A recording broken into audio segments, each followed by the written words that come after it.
Well, America has several military and patriotic days. Memorial Day, of course, is just a little over a week away. But before that comes another important holiday. Tomorrow's Armed Forces Day, a time we pay tribute to the men and women serving across all 6 branches of the U.S. military. A member of the Armed Forces we are celebrating today is actually a part of our News 6 family. Insider guy Crystal Moyer is here now to tell us Brian Didlake's story.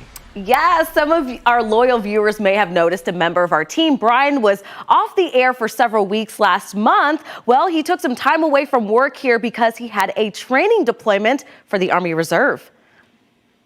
It's balancing 2 lives at once, honestly. A civilian job as a reporter here at News 6 and serving our country in the United States Army Reserve.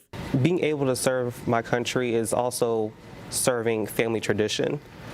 Because I'm just doing something that my mom did, that my dad did, my grandmother did, my great-grandmother did, my great-great-great-grandmother did. Brian has been serving in the Army for more than 7 years with training deployments each year, ranging anywhere from weeks to months. Leaving is always a challenge because when you're dropping everything, you're truly dropping everything. Being away from family and loved ones and even your career, it was hard. And the physical requirements that we have to go through sometimes with the Army can truly be something that it can test your patience and test your perseverance. Most recently, Brian was deployed to Indiana, checking into our morning pitch meetings virtually in full Army gear. I left for 2 weeks for what's called annual training.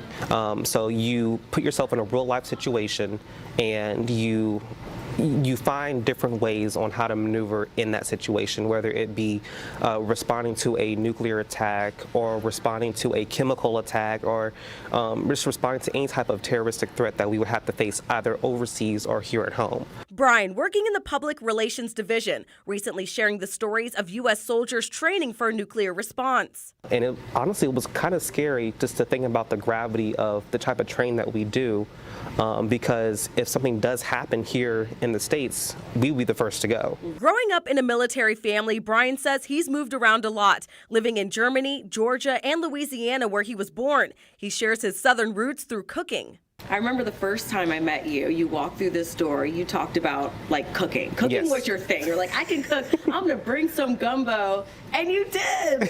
Yep, I sure did.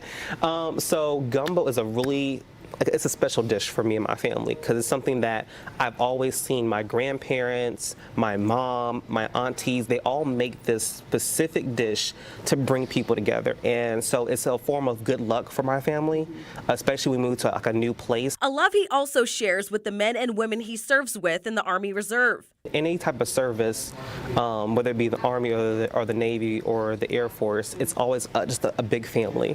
Don't come into the Army and thinking that's going to be a cakewalk. It's definitely had some hard times, but it's worth it. It truly is worth it because that satisfaction of being able to say that I have served and are serving my country is amazing. Something that they teach you in basic training is to be prepared for the unexpected and to be prepared to give your life for this country. And it's something that I will always be proud to do because, you know, we're the land of the free, the home of the brave.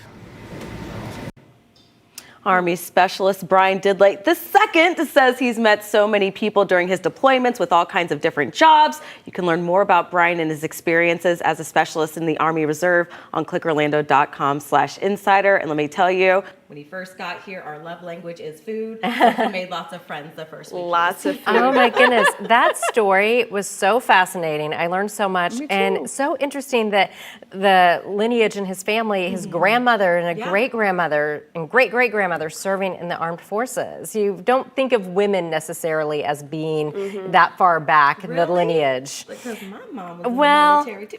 Yeah, no, but I'm saying when you said great-great-grandmother and you're doing the math of like, well, that's a long time ago. It is. And what was really interesting about what Brian said was the feeling of family. You know, being in a military family myself and moving around, and, you know, I do have aunts and uncles that aren't blood. And I do have a lot of family members that I call family from where I've moved around my life, and they are friends forever. Yeah. And we are visiting each other all the time. And that's what he told me. He's like, I have a lot of family members that are distant relatives and, you know, from the Army, from when my dad was serving, my mom was serving. So it is truly a unique experience, and I am so thankful that we get to live here in the United States. I'm so thankful for everyone who serves our country in any capacity, you know, in the military. So what an incredible story to find out that one of our colleagues is in the reserve. And he's so inspirational to see how he juggles it, you know, my you goodness, see him and he gives his all, no matter what he's doing, he's into it and giving it 100% from,